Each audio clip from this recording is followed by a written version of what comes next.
Bismillahirrahmanirrahim. Assalamualaikum warahmatullahi wabarakatuh. Alhamdulillahi rabbil alamin. Wassalatu wassalamu ala asyrafil anbiya'i wal mursalin, nabiyina wa habibina wa qurrati a'yunina Muhammadin wa ala alihi wa ashabihi wa man sara ala nahjihi ila yaumiddin. Fa ya ayyuhalladzina amanu taqullaha haqqa tuqatih wa la tamutunna illa wa antum muslimun. Wa majtama'a qaumun fi baitin min buyutillahi ta'ala yatluna kitaballah wa yatadarasunahu bainahum illa nazalat alaihimus sakinah wa ghasyiyatuhumur rahmah wa haffathumul malaikah wa dzakarahumullahu fi man 'indah wa naddarallahu imra'an sami'a maqalata Rasulillahi sallallahu alaihi wasallam fa wa'aha wa addaha kama sami'a wa rubba hamilin fikhin laysa bifaqih falyubalik asyahid minkumul ghaib. Rabbi shrah li sadri wa yassir li amri wahlul 'uqdatam min lisani yafqahu qawli. Allahumma amin. Ma'asyiral muslimin jamaah rahimani wa rahimakumullah. Alhamdulillah, pada malam hari ini Allah Subhanahu wa taala memberikan kita kesempatan kembali untuk bermajelis, berkumpul di salah satu rumah-rumah Allah Subhanahu wa taala dalam rangka melanjutkan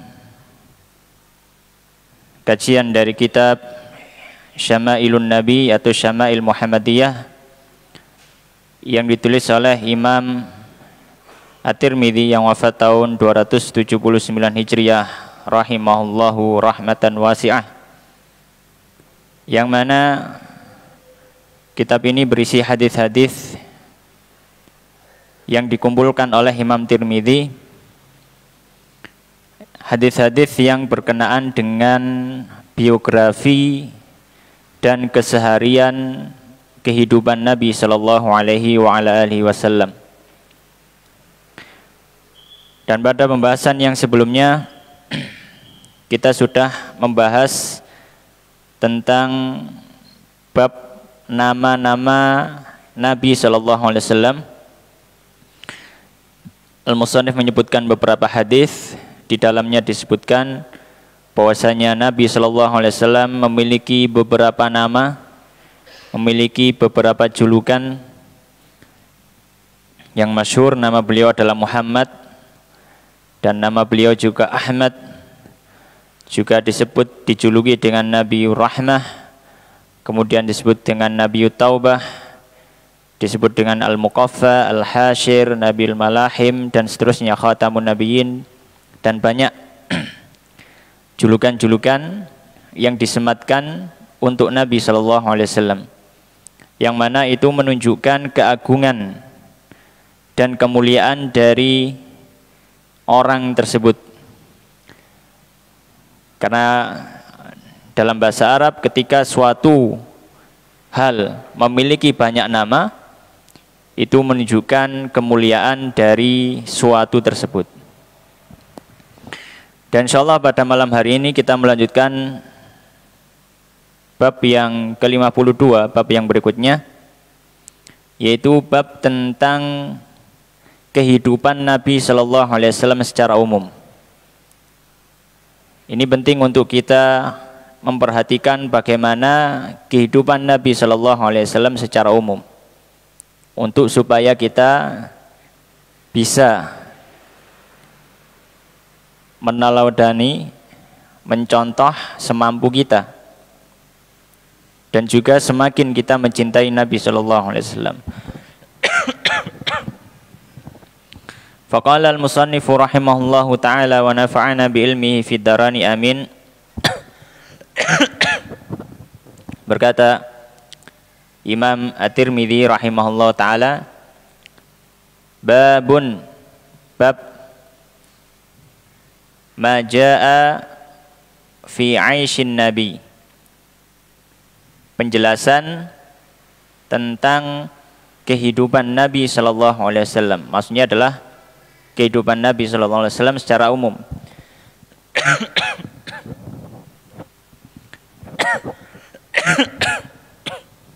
Ada beberapa hadis yang disebutkan oleh musannif. Di antaranya adalah hadis yang pertama dalam bab ini. Qala haddatsana Qutaibah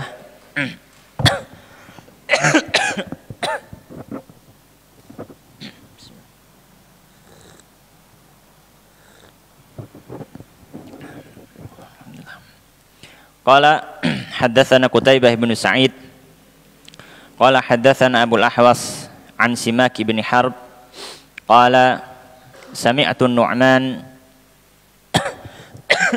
ibn Bashir, aku mendengar Nu'man bin Bashir radhiyallahu ta'ala anhu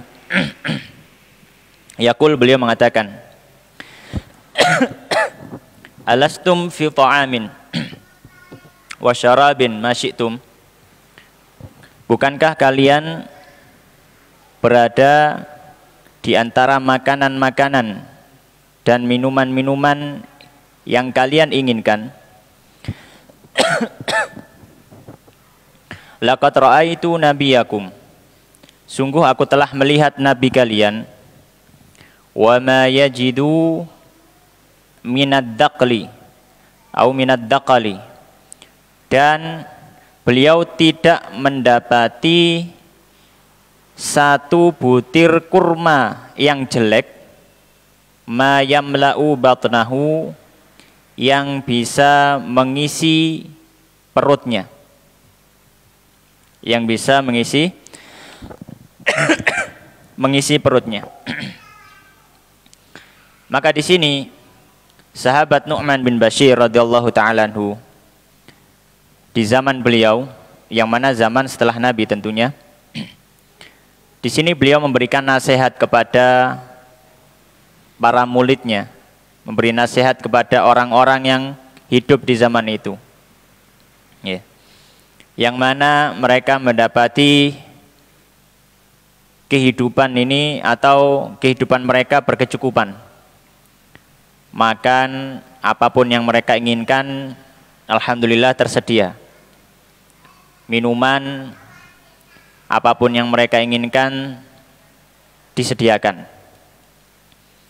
Dan sahabat Nu'man bin Bashir melihat hal semacam itu, ingin memberikan pelajaran kepada masyarakat bahwasanya ini semua adalah nikmat Allah Subhanahu wa taala. Ini adalah nikmat Allah Subhanahu wa taala, maka wajib bagi kita untuk mensyukurinya. Jangan sampai sudah diberi nikmat semacam ini, kita masih tidak mau bersyukur. Padahal Nabi SAW yang lebih parah kehidupannya dari sekarang ini, beliau pun masih bisa bersyukur. Ya. Makanya beliau menyampaikan, bukankah kalian itu makan dengan makanan yang kalian inginkan, minum dengan minuman yang kalian inginkan, sedangkan aku melihat Nabi itu tidak mendapatkan satu kurma, ya, satu kurma. Bahkan ad-daqal di sini adalah kurma yang sudah jelek. Kalau kita biasa melihat, kalau kurma niku nek pun dangu itu kan biasanya di dalamnya ada apa namanya, sudah bubuk gitu ya. Nah itu daqal. Itu daqal. Jadi kurma yang sudah lama ya, sudah lama sekali ya, bahkan sampai sudah apa namanya, dagingnya sudah tidak cairannya sudah berkurang, tidak lunak lagi. Itu pun Nabi suatu ketika pernah dalam kondisi cari kurma yang seperti itu loh, tidak ketemu untuk mengisi perutnya. Ya. Padahal kurma itu termasuk salah satu makanan pokok. Ya, bisa kita bayangkan untuk mencari makanan pokok saja yang dengan kualitas rendah itu Nabi tidak menemukan. Pernah mengalami kondisi seperti itu. Ya kalau kita mungkin bayangan kita ya sekarang untuk makan nasi saja kesulitan. Itu makan nasi saja kesulitan. Ya.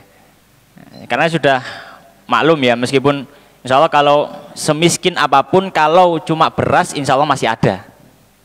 Ya. Semiskin apapun, meskipun nggak ada lauk, beras insya Allah masih ada. Tapi Nabi SAW ini bahkan makanan pokoknya itu tidak ada. Pernah mengalami kondisi demikian. Ya meskipun tentu kondisi Nabi tidak terus sepanjang tahun seperti ini, tidak. Ya. Tapi paling tidak beliau itu pernah merasakan titik terendah dalam masalah kehidupan.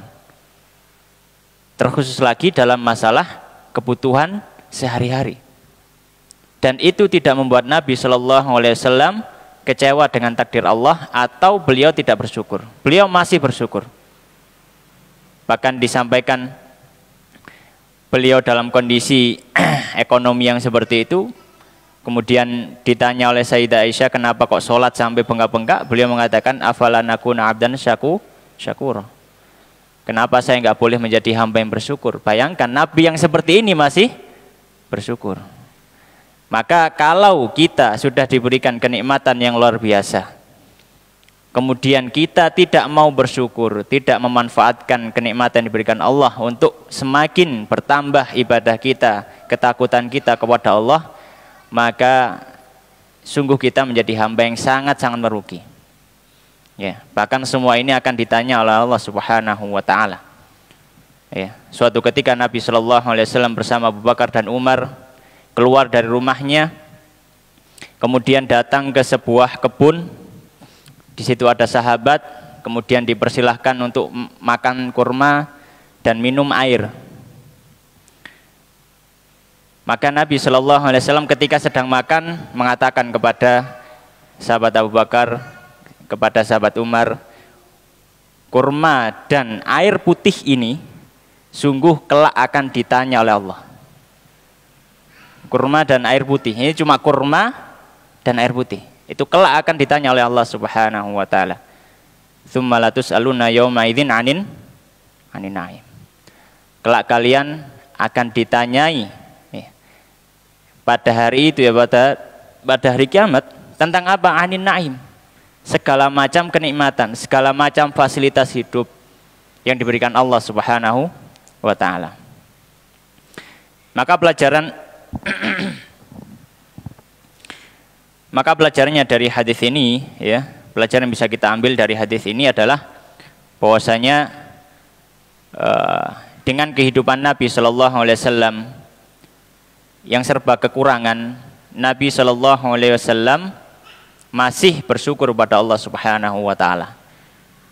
Maka kita yang hidupnya tidak pernah sampai level serendah seperti Nabi SAW, maka sangat layak bagi kita untuk lebih bersyukur. Ya. Sangat layak bagi kita untuk apa? Untuk lebih bersyukur. Baik. Kemudian hadis yang berikutnya, hadis yang kedua dalam bab ini. Qala haddatsana Harun ibnu Ishaq Al-Hamdani qala haddatsana Abdah an Hisham ibn Urwah an abihi an Aisyah.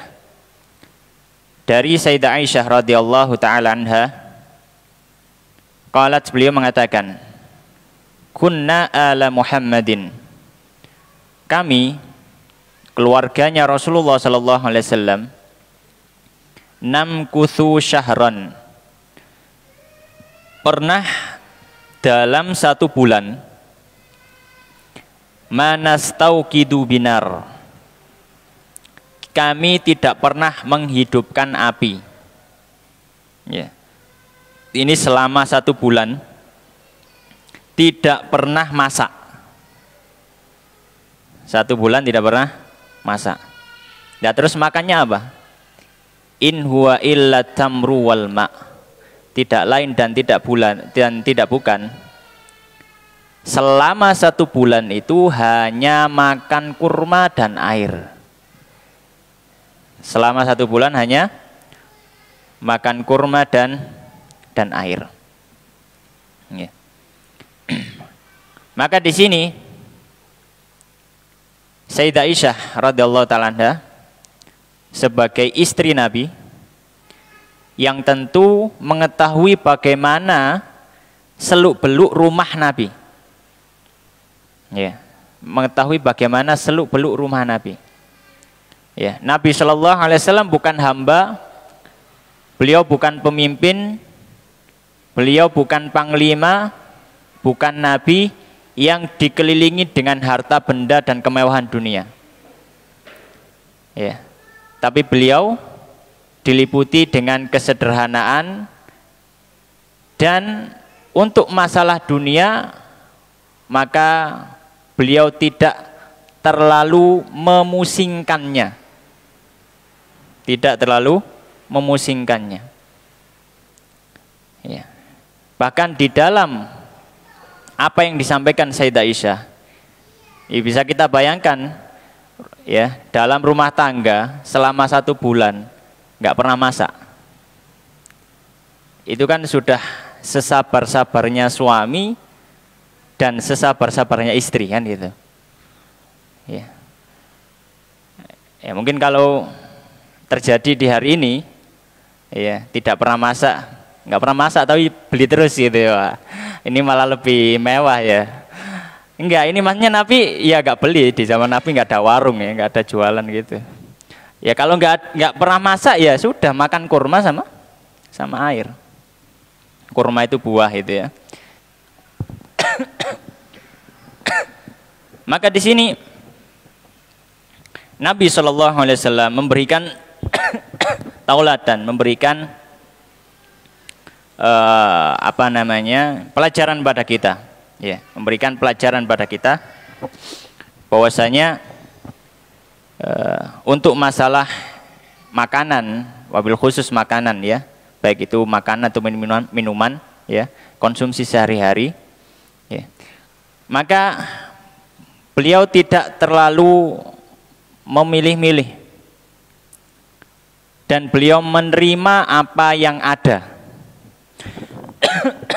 Beliau menerima apa yang ada, ya.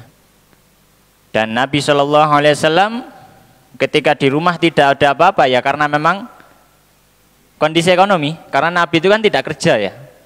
Nabi tidak kerja, Nabi itu penghasilannya dari mana? Penghasilan yang utama dari ghanimah, dari harta rampasan perang. Ya, ghanimah ataupun fai ya sama saja, harta rampasan perang lah istilahnya. Kemudian dari hadiah, ya, kemudian dari hadiah. Zakat pun Nabi nggak pernah kebagian, nggak boleh, haram. Zakat itu Nabi yang bagikan, tapi Nabi nggak boleh ambil. Ya. Jadi zakat itu Nabi yang bagikan, tapi Nabi nggak boleh ambil. Tapi kalau hadiah Nabi boleh mengambil. Tapi kalau zakat tidak boleh. Ya. Tidak boleh. Bahkan sahabat Hasan ketika tahu makan kurma zakat disuruh muntahkan karena keluarganya Nabi tidak boleh makan zakat. Nah, bagaimana kalau misalkan harta ghanimah habis sedangkan Nabi tidak bekerja? Ya. Maka tidak heran bahwasanya pernah di rumah Nabi sallallahu alaihi wasallam selama 1 bulan penuh tidak pernah menghidupkan api, tidak pernah memasak roti, tidak pernah memanggang daging dan lain sebagainya. Yang dimakan hanya kurma dan juga air. Oke. Maka hadis ini ya ada pelajaran itu tadi, yaitu tentang bagaimana Nabi Shallallahu alaihi wasallam tidak terlalu mempermasalahkan, terkhusus lagi dalam masalah konsumsi. Yang penting untuk masalah makanan itu, yang pertama adalah dia harus halal, yang kedua cukup, ya. Dia halal, yang kedua apa?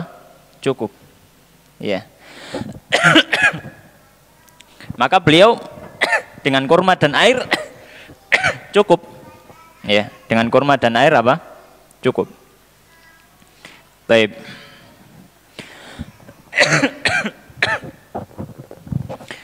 Dan di antara pelajaran hadis ini juga para ulama mengatakan hadis ini salah satu dalil tentang keutamaan al-faqr, keutamaan kekurangan dalam masalah hidup. Ya. Tentang keutamaan orang yang berkekurangan dalam masalah hidup. Ya, tapi tentu ini keutamaan ini didapat ketika disertai dengan kesabaran, ya, dan ridho terhadap takdir Allah Subhanahu wa taala. Tapi kalau dia mengalami kekurangan dalam hidup tapi tidak sabar, gitu ya, sambatan mawon gitu, ya, maka bisa jadi ini adalah suatu hal yang buruk, ya, suatu hal yang buruk. Maka ketika kita mungkin mengalami kesempitan hidup, kesulitan hidup, maka kita, ya, salah satu hiburannya adalah kita baca kisah-kisah kehidupan Nabi Shallallahu Alaihi Wasallam. Ya, kehidupan kita ini masih belum ada apa-apanya dengan kesusahan yang dialami Nabi Shallallahu Alaihi Wasallam. Kemudian hadis yang berikutnya, hadis yang ketiga dalam bab ini. Hadis yang ketiga, qala hadatsana Abdullah ibn Abi Ziyad qala hadatsana Sayyar qala hadatsana Sahl ibn Aslam an Yazid ibn Abi Mansur an Anas an Abi Talhah qala radhiyallahu ta'ala anhuma. Dari sahabat Abu Talhah. Abu Talhah ini ayahnya sahabat Anas. Ya, Abu Talhah ayahnya sahabat Anas. Ya, Abu Talhah pernah mengatakan, syakauna ila Rasulillah. Suatu ketika kami pernah mengadu kepada Nabi Shallallahu Alaihi Wasallam al-ju'a, tentang rasa lapar. Ini kita bayangkan bagaimana kehidupan para sahabat dan juga Nabi Shallallahu Alaihi Wasallam. Ya, dengan kehidupan yang serba kekurangan, bahkan sampai yang dikeluhkan itu bukan lagi masalah-masalah hal yang sekunder istilahnya, ya, tapi ini hal primer dalam kehidupan. Makan itu kan kebutuhan pokok, ya. Makan itu kebutuhan pokok, dan itu yang dikeluhkan, ya, dan itu yang dikeluhkan. Alhamdulillah hari ini, ya, kita tidak pernah mengeluh tentang lapar karena tidak ada makanan. Ya, di zaman Nabi Shallallahu Alaihi Wasallam para sahabat mengeluh tentang hal ini.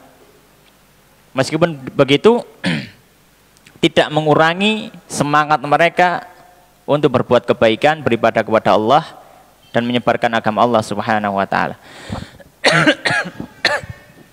Maka sahabat Abu Talhah mengatakan, kami pernah mengeluh kepada Nabi tentang rasa lapar kami. Wa rafa'na an butunina, dan kami mengangkat, menyingkap perut kami. Jadi bajunya dibuka, diangkat. An hajarin, ya, yang mana perut kami ikat batu. Jadi diikat batu supaya supaya nggak sakit, ya, supaya nggak sakit, ya. Jadi ditekan, ya, perutnya ditekan, diikat dengan batu, ya.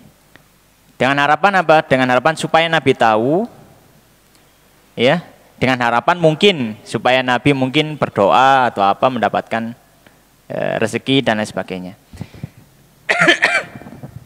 Ternyata yang dilakukan Nabi bukan memberi makanan.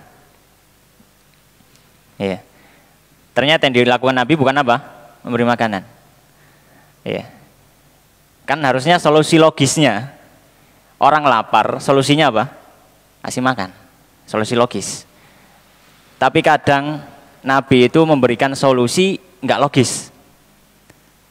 Solusinya nggak logis. Ini nggak masuk sama sekali. Orang lapar, tapi Nabi nggak ngasih makan. Maka Nabi apa yang dilakukan? Farafa'a Rasulullah Sallallahu Alaihi Wasallam an batnihi. Ketika sahabat itu ngadu dia lapar dan memperlihatkan Nabi ini loh sampai tak ganjel, weteng kula ini sampai kula ganjel. Ya. Maka sebagai pemimpin, solusi logisnya kasih makan. Tapi Nabi melihat, oh, bukan jelwatu biro siji. Nabi buka juga. Ya. Farofa Rasulullah SAW an batnihi an hajaraini. Ternyata di perut Nabi sudah ada 2 batu. Nggak ada solusi. Yaitu solusinya. Dalam artian apa? Dalam artian bahwasanya seringkali kekuatan rohani itu bisa berefek kepada fisik. Kekuatan rohani bisa berefek kepada fisik. Iya. Apa yang membuat orang bisa berpuasa di bulan Ramadan dengan orang-orang kafir misalkan, yang mereka tidak bisa menahan laparnya, ya. Atau kita akan merasakan perbedaan ketika kita di pagi hari tidak makan sampai sore hari dengan niat puasa, dan yang satunya tanpa niat puasa, ya. Dengan niat puasa, dengan mengetahui keutamaannya dan sebagainya, yang satunya tidak niat, ya. Insya Allah yang tidak niat akan merasa lapar luar biasa. Tapi kalau yang sudah niat, bahkan dia bisa beraktivitas seperti biasanya. Ya. Maka terkadang kekuatan-kekuatan rohani, ya, sugesti bisa jadi juga seperti itu terkadang memberikan efek terhadap apa? Terhadap fisik. Nah, Nabi Shallallahu Alaihi Wasallam ketika mengetahui sahabat mereka sedang dalam kondisi lapar, maka Nabi Shallallahu Alaihi Wasallam pun menunjukkan, ya, bahwasanya kita ini senasib dan sependeritaan. Ya, jadi solusi yang diberikan Nabi Shallallahu Alaihi Wasallam, ya, ini tentu solusinya bukan memberikan lapar, tapi menenangkan. Tapi apa? Menenangkan. Karena bahaya kalau misalkan rakyat dalam kondisi yang kurang, kemudian para pemimpin dalam kondisi kenyang, akan terjadi huru-hara, macam-macam lain sebagainya. Ya, karena kalau orang sudah lapar, orang sudah butuh kepada harta, ya, bisa terjadi kriminalitas dan lain sebagainya. Tapi di sini Nabi Shallallahu Alaihi Wasallam memahami hal tersebut, maka Nabi Shallallahu Alaihi Wasallam memberikan gambaran kepada masyarakat bahwasanya saya sebagai pemimpin, saya itu juga senasib sepenanggungan dengan kalian. Maka saya tidak akan pernah meninggalkan kalian. Maka ini salah satu apa ya? Salah satu sikap Nabi Shallallahu Alaihi Wasallam sebagai seorang pemimpin. Ya, di mana hendaknya seorang pemimpin itu dia juga bernasib sama dengan masyarakatnya, ya, bernasib sama dengan masyarakatnya, supaya kondisi masyarakat tetap tenang dan masyarakat ya tidak merasa sendirian, ya, dan supaya masyarakat tidak merasa sendirian. Baik. Maka pelajaran dari hadis ini yang bisa kita ambil adalah bahwasanya salah satu sudut kehidupan Nabi Shallallahu Alaihi Wasallam dan para sahabat, bukan cuma Nabi, ini bahkan dialami oleh para sahabat juga dalam memperjuangkan Islam.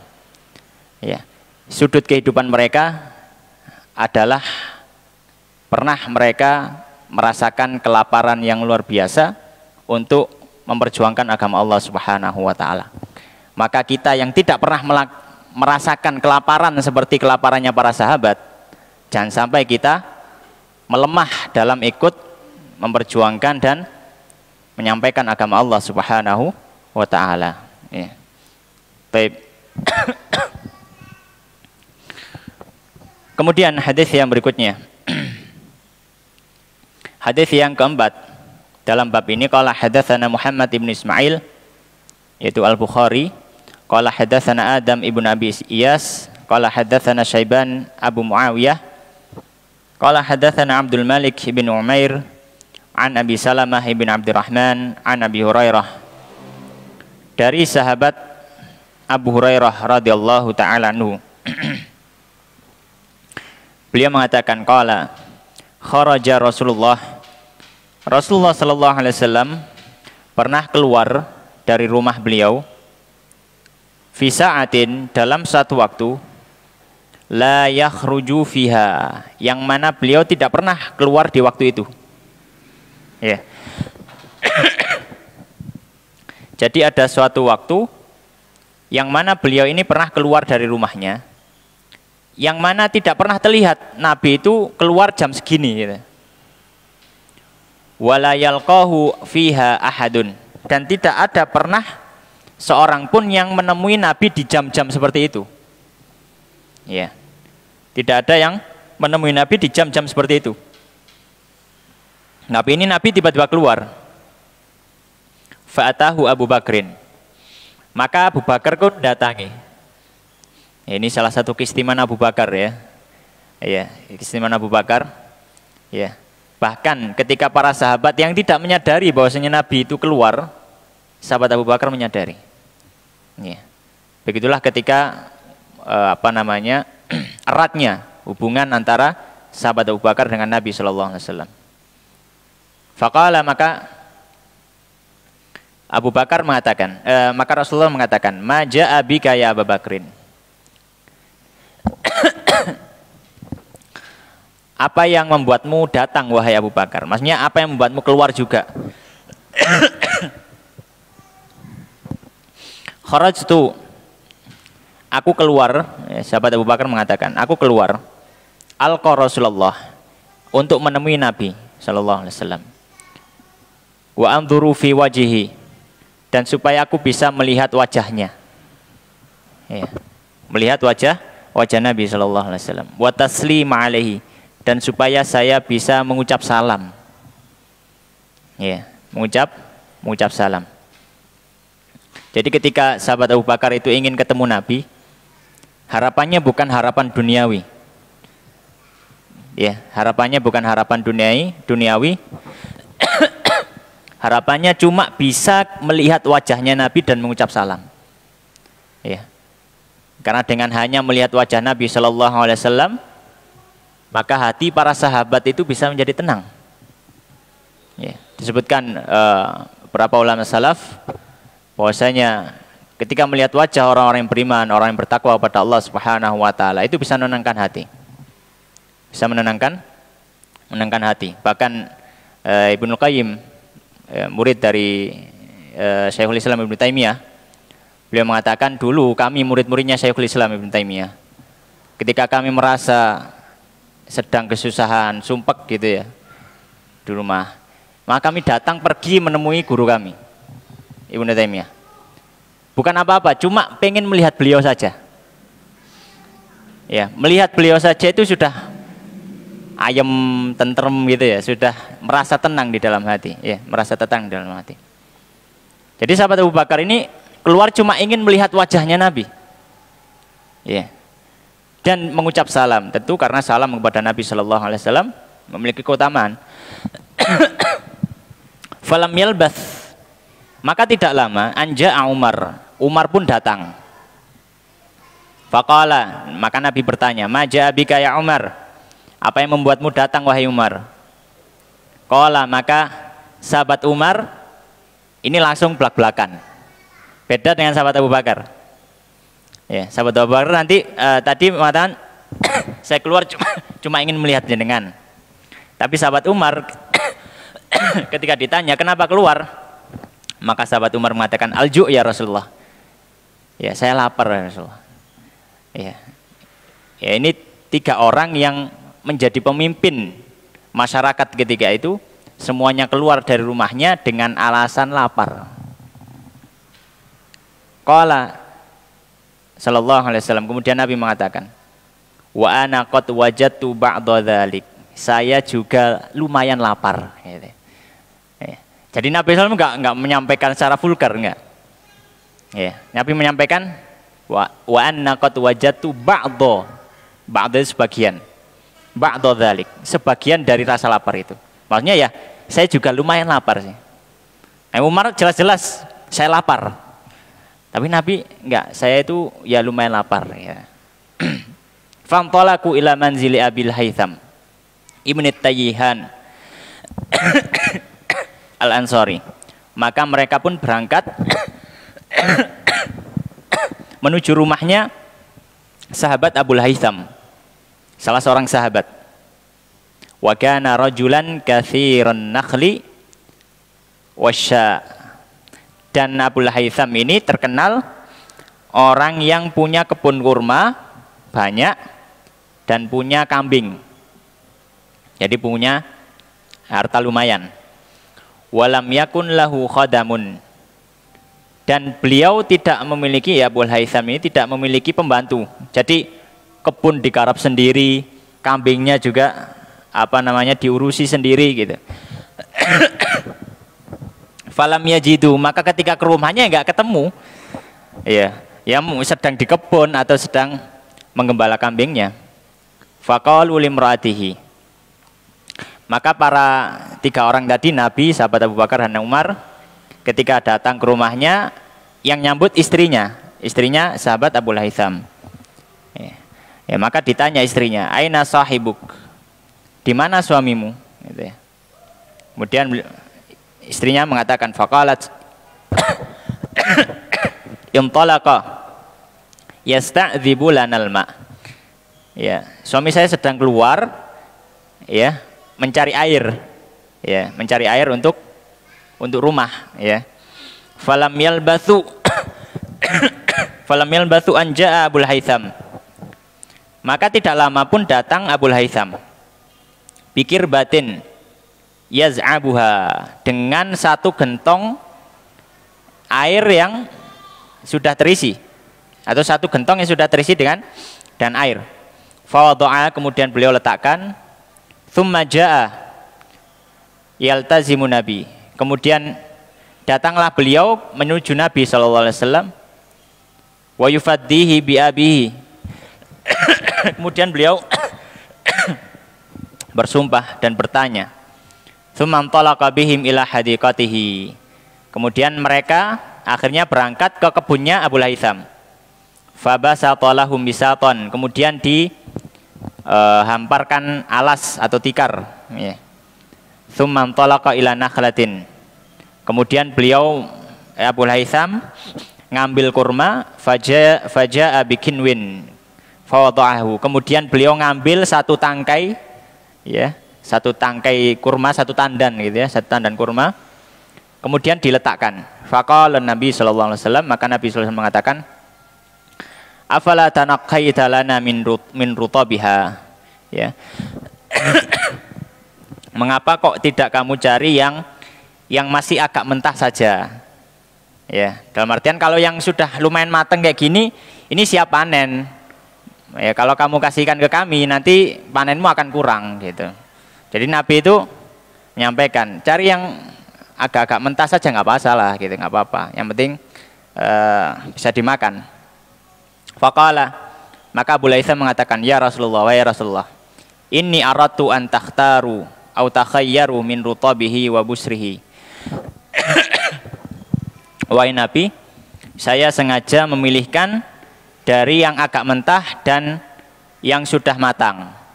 Ya, jadi saya ambil semuanya supaya bisa milih gitu, supaya jenengan bisa milih, kalau suka yang ini silakan ambil, yang ini silakan ambil. Fakalu wa syaribu min dzalikal ma. Maka semuanya pun akhirnya makan bersama dan minum ya, makan kurma dan minum air. Faqala Rasulullah, kemudian Nabi sallallahu alaihi wasallam mengatakan, hadza, ini walladzi nafsi biyadihi, demi zat, demi Allah yang jiwaku berada di tangannya, minan na'im, termasuk kenikmatan, alladzi tus'aluna anhu yaumal qiyamah, yang kalian kelak akan ditanya tentangnya pada hari kiamat. Ya, bayangkan cuma kurma dan air. Ya, Nabi menyampaikan seperti itu. Dhillun baridun wa rutabun thayyib. Ya, ada naungan yang dingin, ada kurma yang segar, wa ma'un barid, dan air yang menyegarkan. Fantalaqa Abul Haytham liyasna'a lahum ta'aman. Kemudian Abul Haytham pun pergi dengan niatan ingin membuatkan makanan. Ya, karena cuma kurma saja ya kurang. Faqala Nabi, maka Nabi mengatakan, la tadbahanna lana dzata dar. Abul Haitham, kalau mau nyembelih kambing, cari yang tidak ada susunya.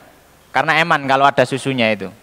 Ya, kamu bisa menjualnya, ya, kamu bisa memanfaatkan untuk keluargamu. Jadi pilih kambing yang enggak ada susunya, ya. Fadzabaha lahum anaqan aw jadyan. Maka sahabat Abul Haitham pun menyembelih seekor anak kambing. Fatahum biha faakalu, kemudian diberikan kepada mereka dan semuanya makan. Faqala sallallahu alaihi wasallam, maka Nabi sallallahu alaihi wasallam kemudian mengatakan, halaka khadim, wahai Abul Haitham, kamu apakah punya pembantu? Qala, beliau mengatakan la. Qala fa idza atana sabyun fa'tina. Maka Nabi mengatakan, kalau datang kepada kami tawanan perang, maka kamu datang ke saya, ya. Hanya dengan tujuan supaya nanti bisa dikasih budak, gitu. Fa'utiya Rasulullah sallallahu alaihi wasallam bi ra'saini laisa ma'ahu mathalithun. Maka akhirnya datang kepada Nabi sallallahu alaihi wasallam dua tawanan perang, ya, budak maksudnya. Fa'tahu Abul Haitham. Maka Abul Haitham pun datang. Faqala Nabi, maka Nabi mengatakan, ikhtar minhuma. Kamu pilih dari dua budak ini. Ya, ambillah, ya. Qala, maka Abul Haitham mengatakan, ya Rasulullah, ikhtar li. Wahai Rasulullah, pilihkan untukku. Faqala Nabi, maka Nabi sallallahu alaihi wasallam mengatakan, innal mustasyara mu'taman. Sungguhnya orang yang diajak musyawarah itu orang yang dipercaya. Khudh hadha fa inni ra'aituhu yusalli. Ambil budak yang ini karena saya melihatnya pernah sholat. Jadi budaknya muslim. Wastausi bihi ma'rufah, dan perlakukan dia dengan baik. Fantalaka Abul Haitham ila imraatihi. Kemudian Abul Haitham pun pergi ke istrinya. Fa akhbaraha biqauli Rasulillah. Kemudian beliau menyampaikan dengan apa yang disampaikan Rasulullah. Faqalat imraatuhu, maka istrinya mengatakan, ma anta bibalighin haqqa ma qala fihi Nabi sallallahu alaihi wasallam illa bi an tu'tiqahu. Ya. Maka istrinya ketika tahu bahwasanya Nabi itu memilihkan untuknya budak muslim dan disuruh berbuat baik kepada budak muslim, maka istrinya mengatakan, ya, kamu tidak benar-benar menjalankan apa yang diwasiati Nabi sampai kamu membebaskan budak itu. Ya. Jadi istrinya mengatakan, maksudnya Nabi itu ya bebaskan budak itu. Ya. Qala, maka Abul Haitham ketika istrinya mengatakan seperti itu, beliau mengatakan, fahuwa atikun, ya sudah, saya bebaskan budaknya. Faqala Rasulullah, maka Rasulullah SAW mengatakan, innallaha lam yab'ats nabiyyan wala khalifatan. Sesungguhnya Allah Subhanahu wa taala tidaklah mengutus seorang nabi atau seorang pemimpin illa walahu bitanatan, kecuali dia memiliki dua orang, ya, dua orang yang dekat dengannya. Bitanatun ta'muruhu bil ma'ruf wa tanha 'anil munkar. Satu orang yang dekat dengannya itu selalu memerintahkan kepada kebaikan dan melarangnya dari kemungkaran. Wa bitanatun la ta'luhu khabala. Ya. Dan yang satunya, ya, orang yang dekat yang satunya la ta'luhu khabala. Ya. Yang senantiasa apa? Senantiasa mencari keburukan. Wa man yuqa bitanata su' faqad uqiya. Dan siapa yang dijaga dari teman dekat yang buruk, maka sungguh dia telah benar-benar dijaga. Baik. Maka ini hadis yang cukup panjang, di dalamnya ada beberapa pelajaran yang bisa kita ambil, yang insya Allah kita akan sampaikan setelah adzan. Mungkin adzan terlebih dahulu.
Baik.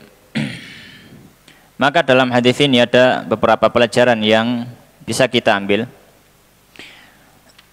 Pelajaran yang pertama dari hadis ini ya adalah tentang kedekatan sahabat Abu Bakar dan juga sahabat Umar terhadap Nabi Shallallahu Alaihi Wasallam, yang mana dari kedekatan tersebut ya memunculkan perasaan yang sama ya, jadi sama-sama punya perasaan terhadap yang lainnya, jadi merasakan ya, ketika seorang punya teman yang benar-benar dekat ya, sangat-sangat dekat ya, bisa jadi dia memiliki insting-insting gitu ya, yang bisa mengetahui temannya tersebut ketika orang lain tidak ada yang mengetahui, sebagaimana dilakukan oleh sahabat Abu Bakar dan Umar ya, dimana ketika orang ini ya, Nabi SAW, sahabat Abu Bakar dan sahabat Umar tidak pernah bersepakat untuk keluar dalam satu waktu, padahal itu adalah waktu yang Nabi tidak pernah keluar di jam itu, tapi ternyata keluar, dan pas keluar ternyata Abu Bakar juga sama keluar ya. Sahabat Umar juga sama keluar. Maka diantara pelajaran hadis tersebut adalah tentang kedekatan sahabat Abu Bakar dan juga sahabat Umar radhiyallahu ta'ala anhuma terhadap Nabi Shallallahu Alaihi Wasallam. Kemudian pelajaran yang kedua dari hadis ini ya, bahwasanya ketika Nabi Shallallahu Alaihi Wasallam ya bertamu kepada sahabat, di sini konteksnya ketika itu Nabi lapar dan para sahabat ada yang lapar ya, para sahabat ada yang lapar, maka Nabi pun bertamu kepada orang ya, mungkin dalam tanda kutip ini kok seperti minta makan kan, seperti itu ya, kemudian berangkat ke rumahnya sahabat Abu Haytham ya. Maka di sini para ulama menyampaikan bahwasanya perginya Nabi dengan para sahabat yang mulia kepada sahabat lain untuk jamuan makan ini bukan suatu hal yang mencederai kemuliaan mereka, bahkan menambahi kemuliaan bagi orang yang didatangi oleh Nabi dan para sahabat ya. Ya, maka jangan sampai kita menafsirkan bahwasanya masa para sahabat, masa Nabi dalam tanda kutip tidak malu untuk datang ke rumah sahabat kemudian di situ makan dan lain sebagainya. Maka kita katakan para sahabat itu ya merasa termuliakan ketika Nabi Shallallahu Alaihi Wasallam datang ya. Jadi ya biasa saja, bahkan mereka merasa senang kalau rumahnya didatangi Nabi Shallallahu Alaihi Wasallam ya. Baik. Kemudian pelajaran yang ketiga dari hadis ini, ya pelajaran yang ketiga dari hadis ini, hukum asal seorang tamu tidak boleh ya memasuki rumah seseorang sebelum diizinkan oleh pemilik rumah itu. Di sini konteksnya adalah siapa? Adalah suaminya. Ya, tapi ya itu hukum asal. Tapi bisa bergeser dari hukum asal ketika sudah diketahui bahwasanya orang pasti mengizinkan. Ya. Seperti Nabi SAW ketika datang tadi, Abu Haytham tidak ada di rumah. Yang ada siapa? Istrinya. Yang ada istrinya. Maka ya sudah, ketika yang ada istrinya maka dipersilakan masuk oleh istrinya, nunggu sahabat Abu Haytham. Akhirnya sahabat Abu Haytham datang. Ya. Maka di sini para ulama menyampaikan Nabi SAW dan para sahabat masuk dipersilahkan oleh istrinya. Ya. Ini bukan berarti istrinya memasukkan orang tanpa izin suaminya, bukan. Tapi karena sudah diketahui pasti kalau Abu Haytham yang ada sekarang, beliau juga mengizinkan. Ya. Bahkan kalau saya menolak Nabi, saya yang dimarahi oleh Abu Haytham. Ya. Itu yang diistilahkan oleh para fuqaha istilahnya dengan ma'ulima ridhahu, sesuatu yang sudah diketahui keridhoannya. Maka itu bisa menjadi hukum kebolehan. Ya, bisa menjadi hukum kebolehan. Baik. Kemudian pelajaran dari hadis ini, ya. Pelajaran dari hadis ini adalah bahwasanya segala macam yang kita nikmati di dunia selama kita hidup, semuanya sampai hal yang remeh dan kecil akan ditanya oleh Allah Subhanahu wa taala tentang didapat dari mana dan ditasarufkan untuk apa. Ya, dipergunakan untuk apa? Bahkan sampai sebutir kurma dan segelas air. Ya, sebagaimana yang disabdakan Nabi Shallallahu Alaihi Wasallam ketika memakan kurma dan air tadi. Pelajaran yang berikutnya dari hadis ini adalah keutamaan memuliakan tamu. Hendaknya seseorang ketika datang tamu di rumahnya, hendaknya sebagai seorang mukmin dia memuliakannya. Salah satu bentuk pemuliaan adalah memberi jamuan yang ada. Memberikan jamuan yang ada. Kalau misalkan adanya cuma air, ya air. Ya. Kalau adanya yang lebih dari itu, maka diberikan. Yang penting bagaimana memuliakan tamu. Sebagaimana dilakukan oleh sahabat Abu Haytham tadi. Pelajaran yang berikutnya dari hadis ini adalah bahwasanya hendaknya ketika seorang pernah diberikan kebaikan oleh orang lain, hendaknya dia membalasnya. Itu membalas kebaikan orang lain. Nabi SAW cuma dikasih makan, ya. Nabi SAW memberi apa? Budak. Ya.